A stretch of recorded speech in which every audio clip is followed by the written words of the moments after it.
In Shanghai, under the heavy lights and the weight of expectation, one of tennis's greatest warriors fought against more than just an opponent. He fought his own body. It was a night filled with disbelief, emotion, and history in the making. Novak Djokovic, the legend chasing his 101st career title, found himself across the net from a qualifier ranked outside the top 200. A man no one expected to still be standing this deep into a Masters 1000 event. What unfolded was a story of courage on both sides, one player trying to endure, the other daring to dream. Stay tuned as we break down one of the most extraordinary semifinals in Shanghai history, and don't forget to subscribe to Daily Tennis Talk for more powerful match stories, upsets, and analysis from across the ATP and WTA tours. From the very first game, Djokovic looked ready to assert himself. The 24-time Grand Slam champion broke early and seemed in control. But the satisfaction was short-lived. His opponent, Valentin Vacherot, a 26-year-old qualifier from Monaco, broke back immediately, refusing to be intimidated by the moment. Then came the signs of trouble.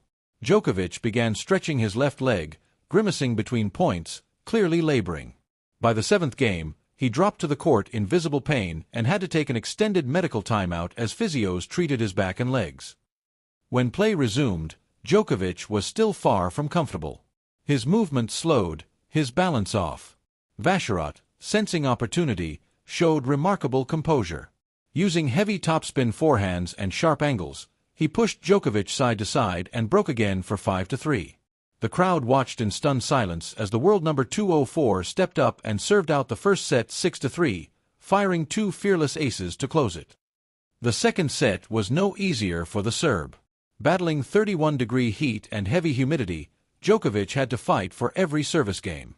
He faced break points in the very first game, slipped to the ground at one point, and looked visibly drained.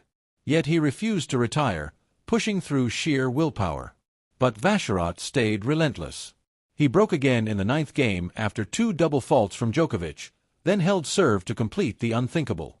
In just under 90 minutes, the qualifier had sealed his place in history. Here's how the numbers told the story. Djokovic hit 5 aces to Vacherot's 6, 9 winners to Vacherot's 22, and 10 unforced errors to 10. On serve, Djokovic won 23 of 39 first serve points and 11 of 23 on the second, while Vacherot was solid with 28 of 36 on the first and 12 of 21 on the second. Break points. Djokovic converted 1 of 2.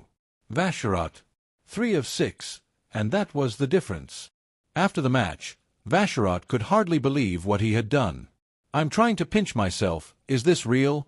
he said, smiling through disbelief. To have Novak on the other side was an invaluable experience. "I have 100 feelings right now."